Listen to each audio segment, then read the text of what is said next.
Hello दोस्तों, स्वागत करता हूं आपके YouTube channel current GK with revision. आज है 13 मार्च और बात करते हैं मोस्ट इम्पॉर्टेंट क्वेश्चन की। सबसे पहले बात करते हैं फर्स्ट क्वेश्चन की। विश्व के सबसे शक्तिशाली सुपर कंप्यूटर का नाम क्या है, या फिर कहते हैं कि सबसे जो हाईएस्ट स्पीड है वो किस सुपर कंप्यूटर की है।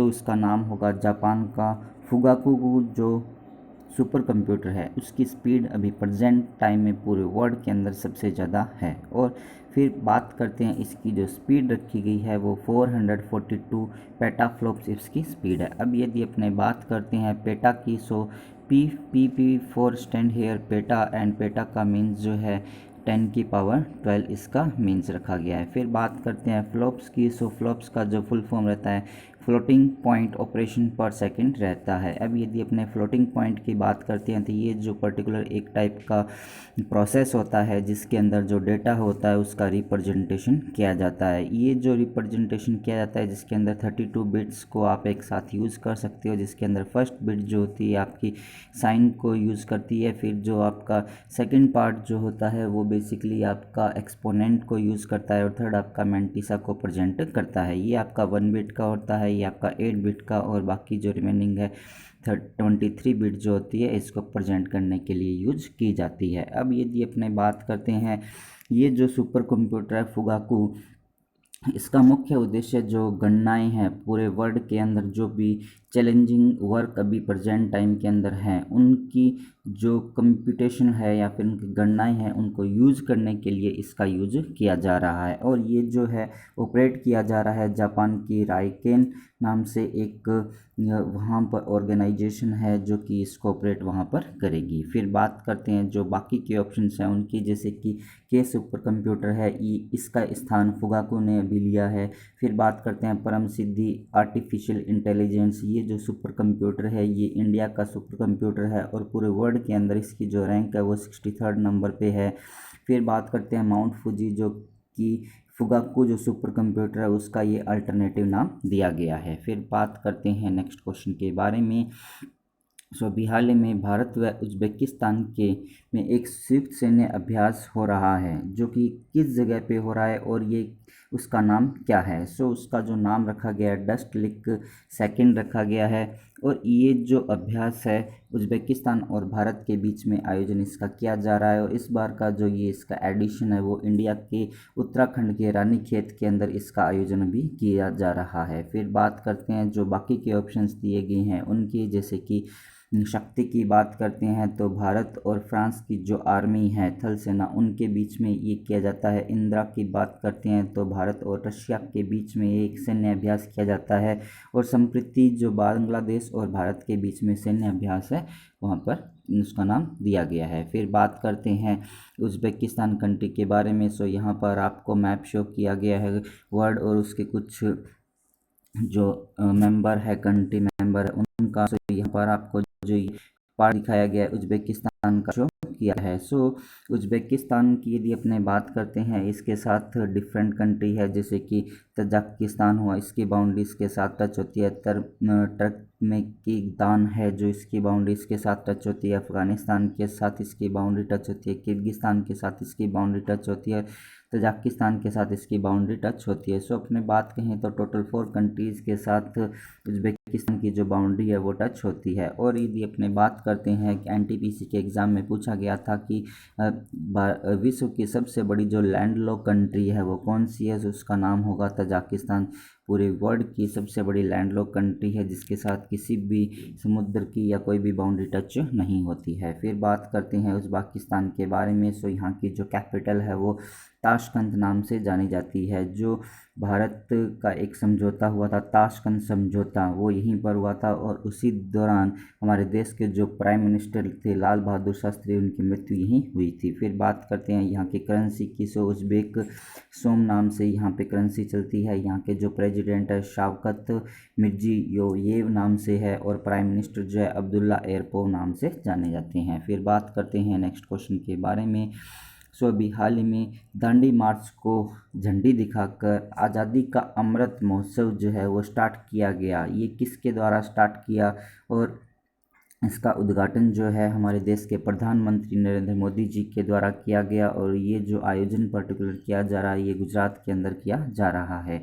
ये जो दांडी मार्च की यात्रा हुई थी जिसको सविनय अवज्ञा आंदोलन के दौरान ये स्टार्ट हुई थी, जो कि 12 मार्च 1930 को ये स्टार्ट हुई थी और इस बार इसकी जो है 91वीं जो वर्षगांठ है वो मनाई जा रही है। सो उसी के उपलक्ष्य में एक पर्टिकुलर आज़ादी का अमृत महोत्सव जो स्टार्ट किया गया है और ये जो है कंटिन्यूसली जो 2023 तक इसका आयोजन किया जाएगा, जिसके दौरान हमारे देश के जो आज़ादी के 75 ईयर्स कंप्लीट हो जाएंगे। फिर बात करते हैं ये जो दांडी मार्च हुई थी इसी के दौरान अभी जो एनटीपीसी के एग्ज़ाम चल रहे हैं, 7 मार्च को जो एग्ज़ाम हुआ था फर्स्ट शिफ्ट के अंदर, उसके अंदर पूछा गया था कि जो दांडी मार्च थी उसकी जो लेंथ थी वो लगभग कितनी थी। सो 241 माइल्स इसकी लेंथ है। फिर बात करते हैं ये जो स्टार्ट हुई है पर्टिकुलर जो गुजरात है, गुजरात के जो साबरमती आश्रम है वहाँ से ये स्टार्ट हुई थी। फिर बात करते हैं बाकी के जो ऑप्शंस दिए गए हैं उनकी, जैसे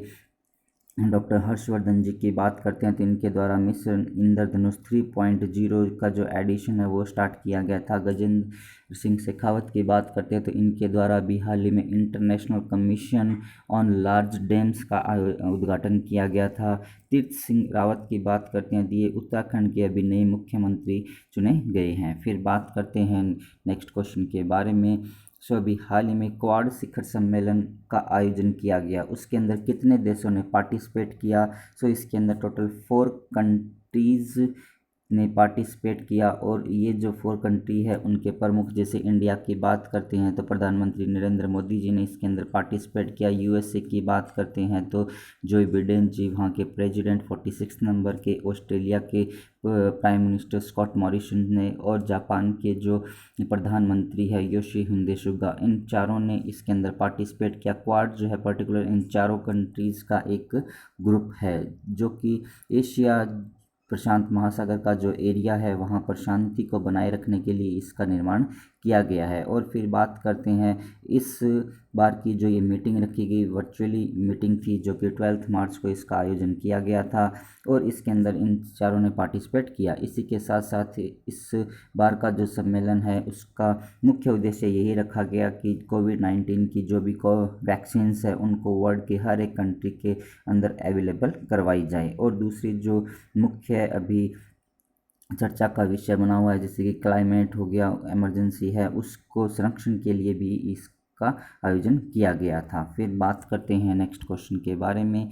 सो अभी हाल ही में प्रादेशिक सेना में नियमित कमीशन अधिकारी बनने वाले पहले संसद सदस्य का नाम क्या है या फिर कौन से संसद सदस्य ये बने हैं। सो अनुराग ठाकुर जो कि हमारे देश के वित्त राज्य मंत्री है, उनको वो पहले ऐसे सांसद बने हैं जो कि एक आर्मी के अंदर एक अधिकारी का शपथ उन्होंने अभी ली है। फिर बात करते हैं बाकी के जो ऑप्शंस हैं उनकी, जैसे मनोज मुकुंद नरवाणे जी की बात करते हैं तो ये हमारे थल सेना के अध्यक्ष भी बने हुए हैं। महेंद्र सिंह धोनी की बात करते हैं तो ये एक क्रिकेटर है और आर्मी के अंदर ये एज ए लेफ्टिनेंट कर्नल की पोस्ट भी इन्होंने संभाली हुई है। हिमा दास की बात करते हैं तो ये एक रेसलर है और इनको भी हाल ही में असम के अंदर डीएसपी की पोस्ट प्रोवाइड करवाई गई है। फिर बात करते हैं 2014 के अंदर अनुराग ठाकुर को एज ए कर्नल भी आर्मी के अंदर ज्वाइन किया गया था। फिर बात करते हैं नेक्स्ट क्वेश्चन के बारे में।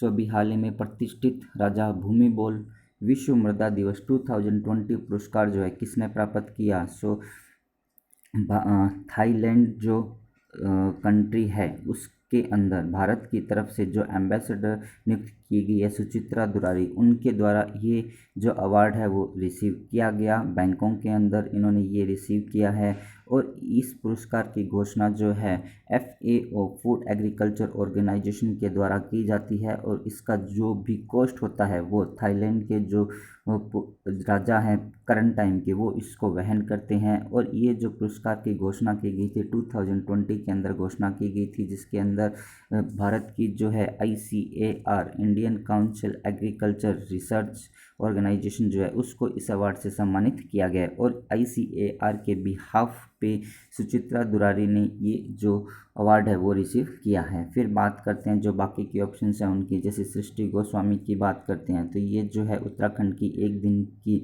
मुख्यमंत्री बनी थी। फिर बात करते हैं दीपिका पादुकोण, ये जो है अभी वर्ल्ड इकोनॉमिक फोरम के द्वारा यंग लीडर्स की एक लिस्ट जारी की गई, जिसके अंदर दीपिका पादुकोण ने स्थान प्राप्त किया। और 2021 का जो Dada Saheb international film festival award था वो छपाक मूवी के लिए बेस्ट एक्ट्रेस के लिए इनको प्रोवाइड करवाया गया। रमेश पोखरियाल की बात करते हैं तो ये भारत के शिक्षा मंत्री है और इनको अभी इनकी जो लेखन कला है उसके लिए ब्रिटेन के द्वारा वातायन जो पुरस्कार है वो प्रोवाइड करवाया गया। फिर बात करते हैं नेक्स्ट क्वेश्चन की, प्रत्येक वर्ष मार्च माह के दूसरे गुरुवार को कौन सा दिवस मनाया जाता है? सो वर्ल्ड किडनी डे जो है इस दिन पर्टिकुलर मनाया जाता है। अब यदि अपने बात करते हैं किडनी की, सो किडनी जो होता है एक शेम की जो फली होती है उसके आकार की होती है और इसका जो शेप होता है इस तरह से दिखाया जाता है। और ये जो शेप है पर्टिकुलर दिखाई गई है किडनी है, और किडनी का जो मुख्य कार्य होता है वो ब्लड को प्योरीफाई करना होता है। ब्लड को प्योरीफाई करने का काम हमारे शरीर के दो अंग करते हैं, एक तो लंग्स इसका काम करता है, दूसरा जो होता है हमारी किडनी इसका काम करती है। लंग्स की यदि बात करते हैं तो ये जो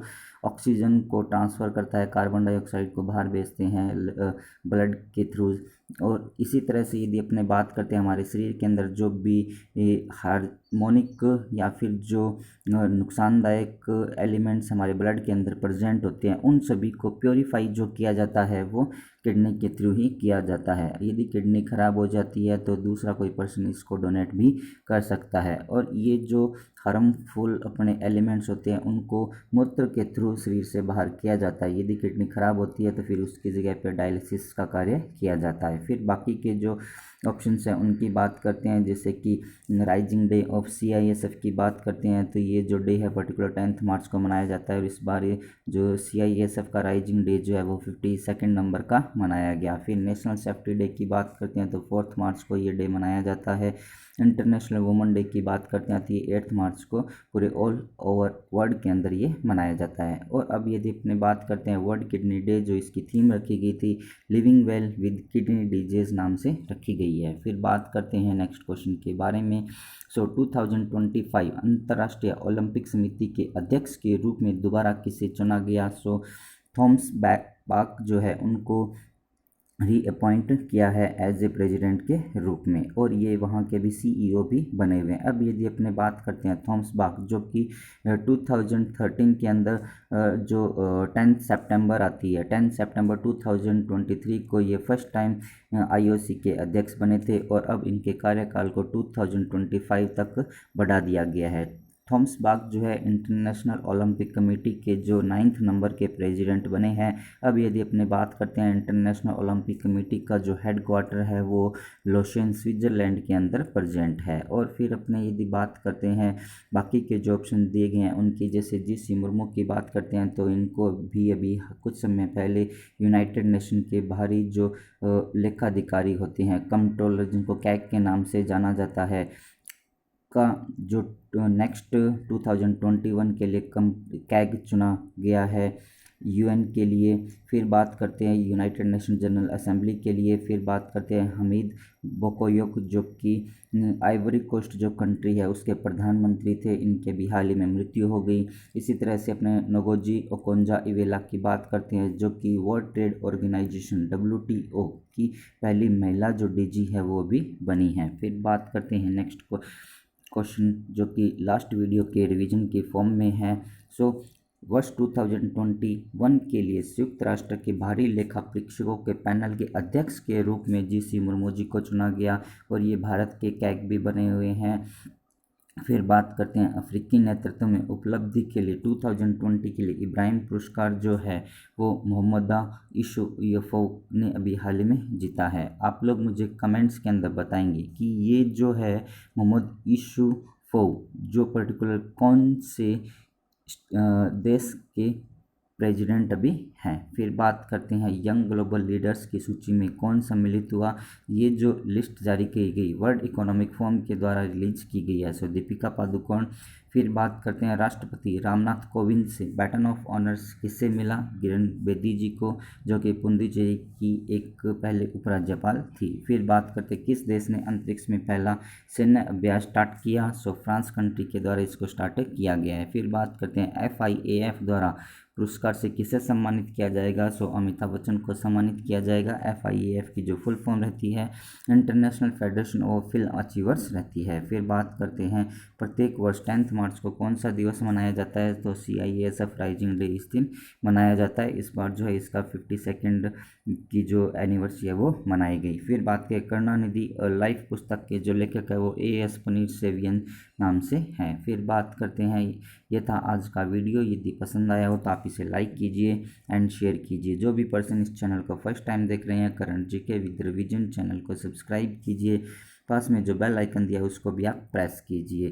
फोटो ऑफ द कैंडिडेट खींच गए, उस पर्सन का फोटो यहाँ पर नेक्स्ट वीडियो के अंदर पब्लिश किया जाएगा, जो कि आज के क्वेश्चन का आंसर मुझे कमेंट्स में बताएगा। क्वेश्चन एंड आंसर आज के जो भी आपके क्वेश्चन हैं उनके आंसर यहाँ पर आपको शो किए गए हैं। At the last, thanks for watching. Thank you so much.